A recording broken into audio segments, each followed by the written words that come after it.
quarter till 2 on October 1st. We're at the New York Center. We're about to interview Mark Merced. I'm Miles Carra, 911 Commission. John Azzarello on 911 Commission. Jeff Brown, 911 Commission. Bernilda Sanders-Lane, Supervisory Attorney of the Eastern Region. Mark DePalma, National Air Traffic Control Association. And Mark Merced, Air Traffic Control Specialist. And Mark, let me just start. We just now got this. That's a statement you wrote on that day. Have you had a chance to take a look at it? No. We'll just leave it in front of you if you want to. Look at it, that's fine.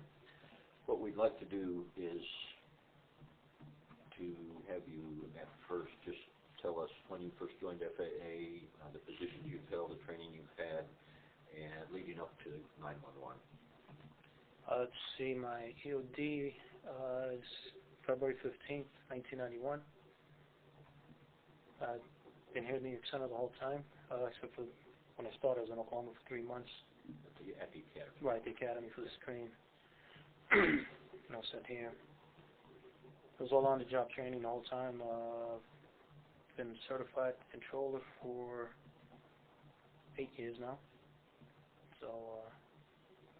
And what positions have you held here at the New York? I've just been an air traffic controller in Area B the whole time. Area B the whole time. Whole time. So you literally have 13 years or more. Well, yeah. In the airspace that is called Sector B here. Basically, yeah. And on 911, you were in Area B? Correct. I was working Sector 56. Sector 56, and what is 56 called by name? Kennedy Sector. Kennedy Sector. And if we could, Mark, focus on 911 itself, and if you would just simply start with when your shift began and your and how you experienced events that day. Okay, well, the shift started at 6:30. I got to work at 6:30. I had a break pretty quickly, and I got back from break. I don't remember exactly the time, but it was around maybe 7:15, 7:30, something like that, just to guess on my part. Sure. So I ended up sitting at Sector 56 at Kennedy Sector.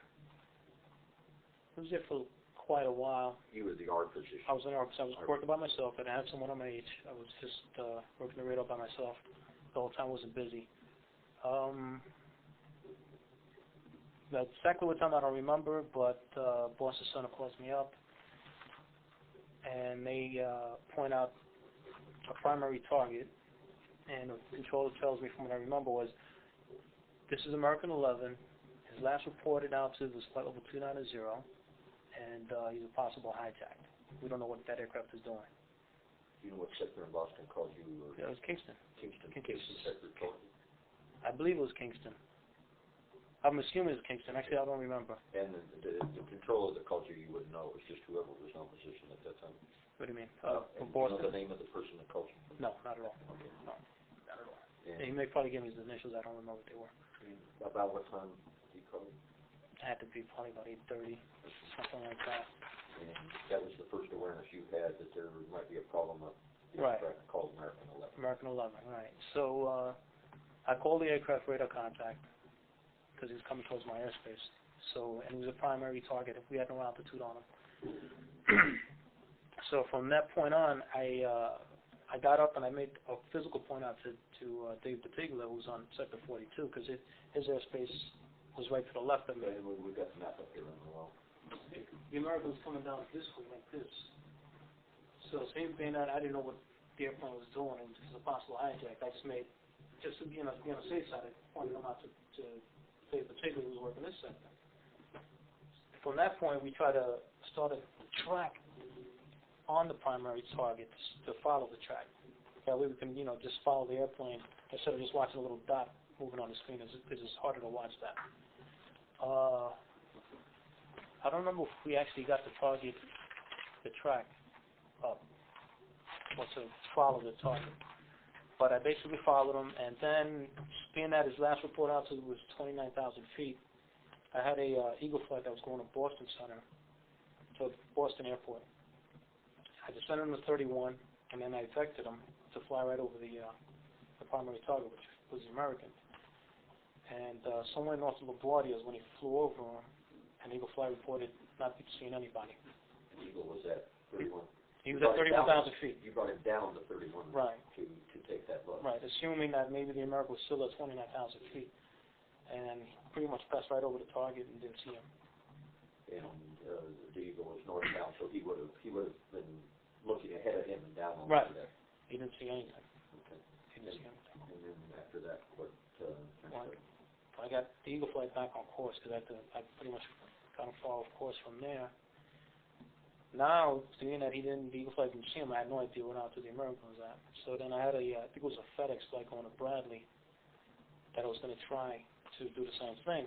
He was 27,000 feet, but he was further down in my sector, down here somewhere. So I started turning him that way, and right around the FedEx is around here somewhere. That's when the target disappeared. And when you say the target disappeared, describe that for us. It just disappeared. I was watching it the whole time. I wasn't busy. And we had basically the Eagle flight and I think the FedEx on the frequency. So I was just following it, and we were trying to do whatever we can to find something on that American, on that target. Right. So I told him to call the TRACON, see if we can use their radar to see if they see him. Basically, we were trying to get an altitude on the aircraft. Let me come back to TRACON in a moment. We talked to Dave yesterday, and Dave said he was able to post up what he thought to be the target, and he posted it as American Air 11A. Right.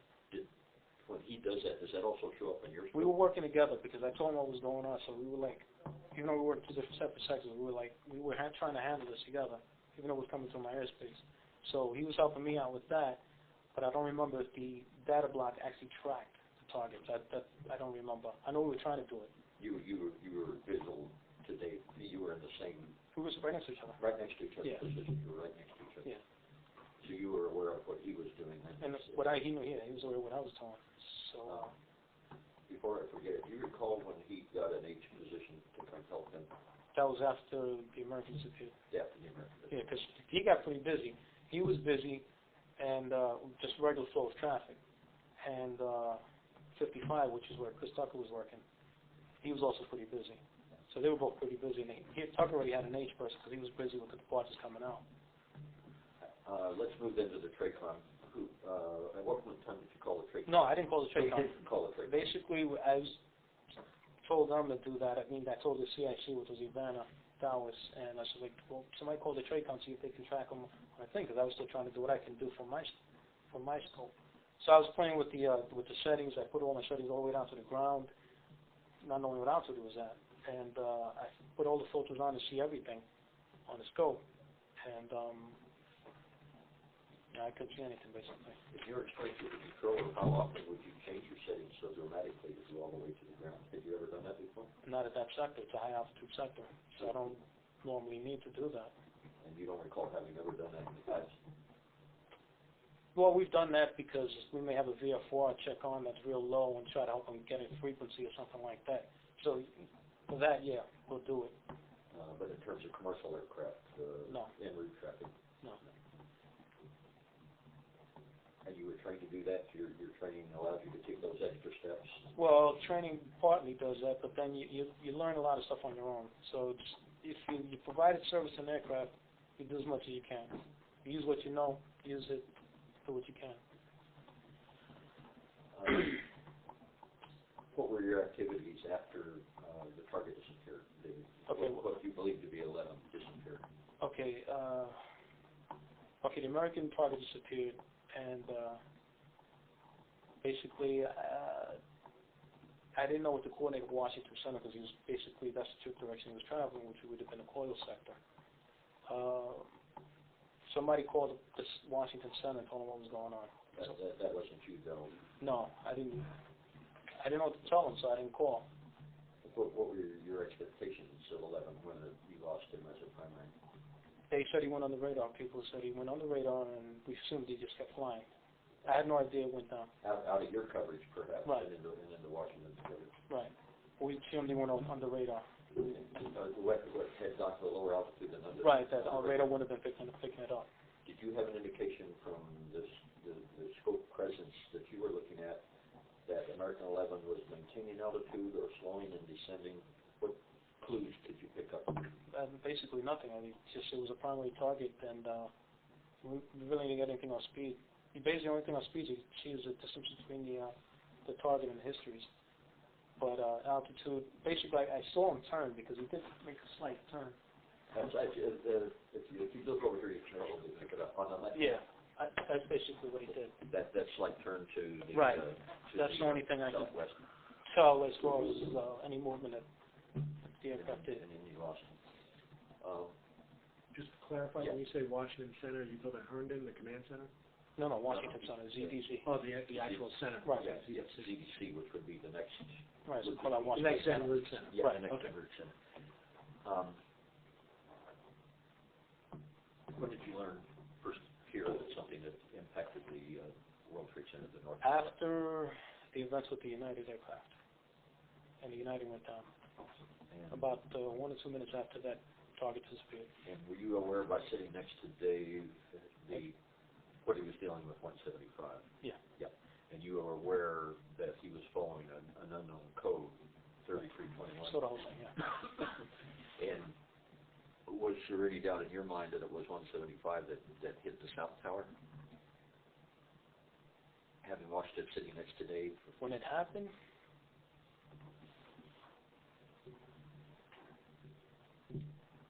well, we watched the target go down to Sandy. I'd have to say there was no doubt in my mind.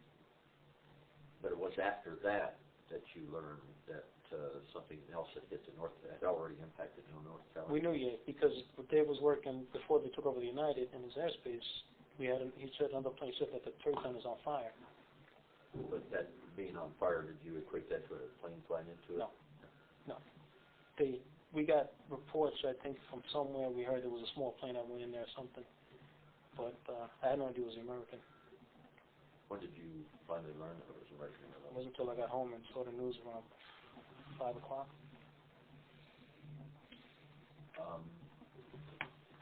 What time did they shut the sector down? Excuse me, not the sector, Area B. When they told me that the Trade Center was hit, that was it for me. I basically got up. I had to get because I had a friend who worked there. Right. So I was like, I was shocked. Did you leave the facility at the time? No, I was on the grounds. I got up. I tried to call my friend, got in touch with his wife, and find out what was going on with him. So pretty much from that point on, I was walking around in shock. Did you participate in a meeting after that where statements were taken? We were sequestered, and upstairs, they kept us in a room. Everybody was involved, basically. Everybody who was in the area at the time. They had us upstairs, up here somewhere. And later on in the day, yeah, we wrote a statement, and they taped the statement. And then after that? Yeah, they let us know. Let me drop back to the generic case in a little bit, for a little bit, excuse me. Prior to 911, what would be the indicators to you of a hijacking or a plane that would give the appearance of being hijacked? Basically, it would be a code. It's sparking the hijack on the data block.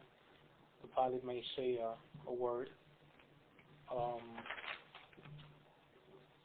That's basically it. I mean, that I can think of offhand, unless we got an indication from anywhere else. And that would be a hijacking in what we learned would have been the traditional sense, but the pilot was still controlling the aircraft. Yeah. The indicators on 911, in and of themselves, let's talk about that for a moment. A plane that you lose communication with, is that routine? Does that happen quite a bit? It used to, yeah, that was pretty much, yeah, that was quite often. That fact in and of itself would not cause you to be thinking hijacking. No. How about the case of an airplane whose transponder has turned off, or is no longer transponding for whatever reason? Well, that wouldn't indicate hijack either. It could be something with the aircraft. If it's losing frequency, if it's losing radio contact and the transponder, it could be something electrical on the airplane or something. And let's think those two factors now, and then if you have a plane for whatever the reason that deviates from the course, you're controlling it, and then it deviates and is headed in a direction far different than you intended to. How would that influence you? Or what would you take from that action? Is this before September 11th? Yes, before, yeah. It was before September 11th. They probably would have thought he was had an emergency, was going to go just land at the nearest airport or something. So the combination of not transponding and no communication gives the appearance of an electrical failure or some sort of failure. Sort of emergency, and the aircraft is going to the nearest The airport. turn would be a pilot attempt to land somewhere. Yeah. Were you made aware at all by Boston, or did you learn of at any time the threatening cockpit communications that were overheard by Boston folks? Well, Dave heard a transmission. Some pilot checked on his frequency and said he heard some hostile transmissions. Right, that was 175, I think. Right. Yep. But I mean, when checked into the sector, that was the first information you had that there might have been something with 111. I'm not sure. I don't know if it was United. Yeah, I think it was United 175 that actually said that. Yeah. But I had an idea. They said it was a possible hijack, so I treated it as such. And again, in the pre-911 mindset of an aircraft with major mechanical problems and headed for an airport with the three factors we talked about, if you now add to that the communications, the threatened communications, would that change your perception and cause you to think hijacked as opposed to mechanical failure? Well, no. Well, hearing that, I sort of knew that the American was a hijack. I mean, just taking all the factors in, it was a hijack. Everything combined together, then. It was a hijack. So I was, like I said, the target disappeared. I didn't know it had gone into the tower. So when Dave said that the United had said that, it was obviously confirmed it was a hijack. In your several years' experience as a controller, had you ever handled a hijack situation or airplane that was even close to being hijacked? No. What was the training that you had to deal with the situation prior to 911, if it had occurred? Basically, anything that occurs, with a hijack, if there was squawking a certain code, we just verify squawking that code. Just make sure that if we suspect there's a hijack, not to let on to the pilot on a frequency in case that the hijack is listening. And basically, from there, we just tell the supervisor whatever's going on. So your actions are really twofold: to deal with the plane in whatever way necessary to help or not hinder them, and to notify your supervisor. Right. Did you have any notification responsibilities to other sectors or? Oh yeah, that's the first thing you do is if anything's going on, you think it's going to another airspace. That's why I pointed the aircraft out to Dave. If you think it's going to another sector, if you don't know what it's going to do, you make a point out to whatever sectors may be affected. At the scope level, did you have any responsibility for notifying the region or Herndon Control Center at all? No, I can't do that. You can't do that. No. It basically tells the supervisor that that's their job. How about notifying the military? That's not my job either. We just tell the supervisor and they're supposed to do whatever they have to do. Prior to 911, what training did you have or familiarity did you have with scrambling military aircraft to assist for whatever the reason? I've never done it. Even to participate in an exercise or a simulation of any kind concerning the military? Oh yeah, we work military all the time. But because we have a restricted airspace in our airspace, we work them in there. They're usually 810s. Okay, 56 is that's the ocean, right? Yeah, no, we don't, not the warning areas. It's not on that map. Just this airspace here. So when you say you've never done it, you mean never participated in a military scramble in real life to respond to a hijack? No. But you have dealt with the military? We work the military all the time. And who do you work with in the military in terms of military traffic, if you will? Basically, be Huntress. Is that it? Let's just check the code. I can't remember. We know Huntress as being. That's not. No, it's not Huntress. It's In the subsector? Giant killer? You think it's giant killer? No, not giant killer. Giant killer's the warning area, I'm not sure. I'm getting a blank here. The only two we're aware of is Huntress, which is northeast. No, they're the little airspace. I'm drawing a blank. I'm sorry. Okay. Different bases and radar, military radar units have different pieces of airspace to respond. And we have different call signs.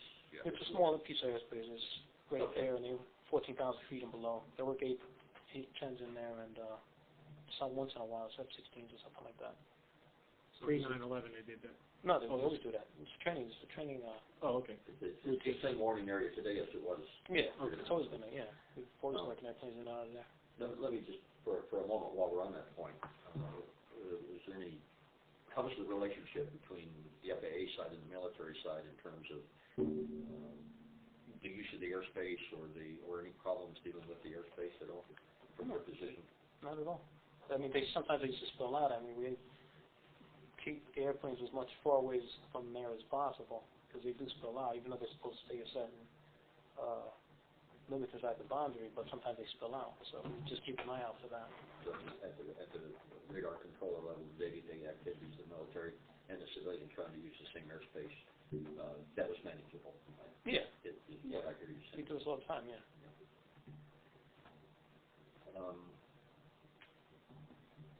You get annual refresher training. Yes. Does that annual refresher training include hijack situations? And describe that for us. Yeah, that was the last time we did it.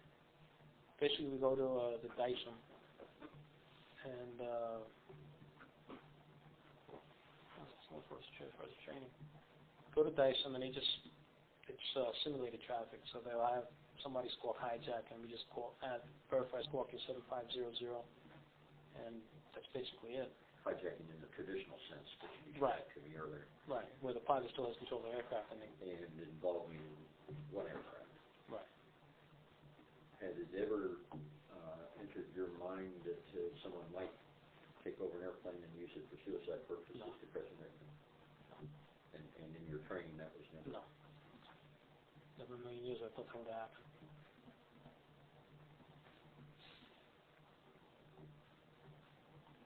You've had a chance to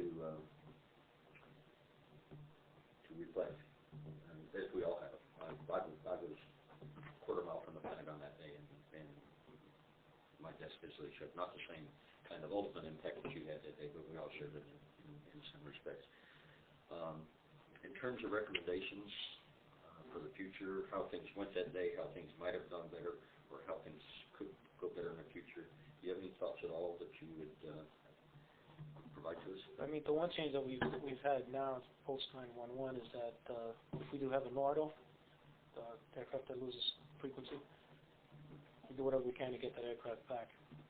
So before it was, if an airplane lost communications, it wasn't such a big deal.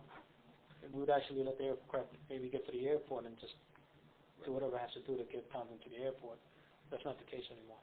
And going back for a moment, prior to 911, was there a standard in place when an aircraft lost communications that after a certain amount of minutes or? No, we try to get the airplane by either going through the company or going through a VOR, transmitting on a VOR that it might be tuned into. But I guess that we weren't as diligent back then as we would be now. Because now you turn around and you can tell the supervisor that we have a NORDO, whereas back then I don't think we used to do that. We used to just take care of it, between the controllers or whatever.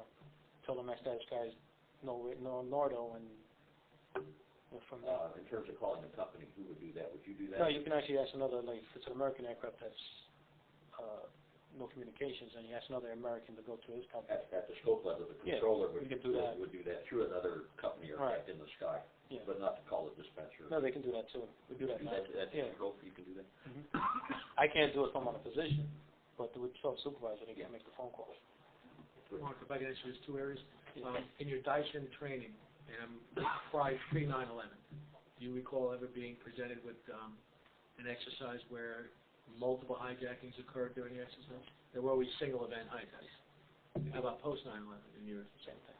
Still single events. I might even remember, yeah. From what you can recall. Yeah. Can't remember that talk. Freshman. And there's one other area, if I can ask you about. That is on the 11th when I apologize if I missed this.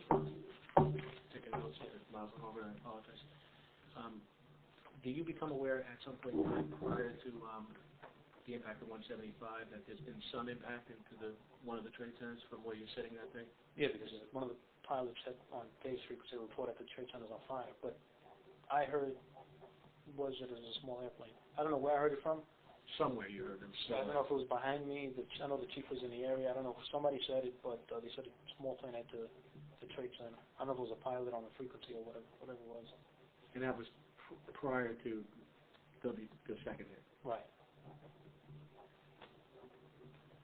And then okay, that's at that point. Now, at some point after that, do you think differently based on what you see or hear? That it's not a small aircraft, but a commercial aircraft? No, I had no clue until, like I said, until I got home that the American was the one that went in. Okay, so I'm sorry, that's probably the part I missed, and I apologize for that. So you, in your mind that day, you didn't have any inkling that it was American 11 that hit the first time until you got home? Right. Okay, that was after you left the facility. Right. Okay. That was Okay, I don't have any, I think you asked all the general questions. One more question. You drill with the, when I say drill, you practice any exercises today with the military, practicing, in other words, vectoring military jets to respond to a hijack? No. There's no exercise, No. there's no live exercises like that? No. How about tabletop computer ones where you have to interact with somebody acting as the military No. pilot trying to get to a location? No. Okay. Do you think that you're prepared to deal with that situation where it happened today without the training on a computer or the live training? Yes. Okay. Go ahead. Mark, if, as you think about the things we've talked to you with, if there's anything else you want to let us know, you got a call, just give us a call. And we appreciate very much you took the time to talk to us. Including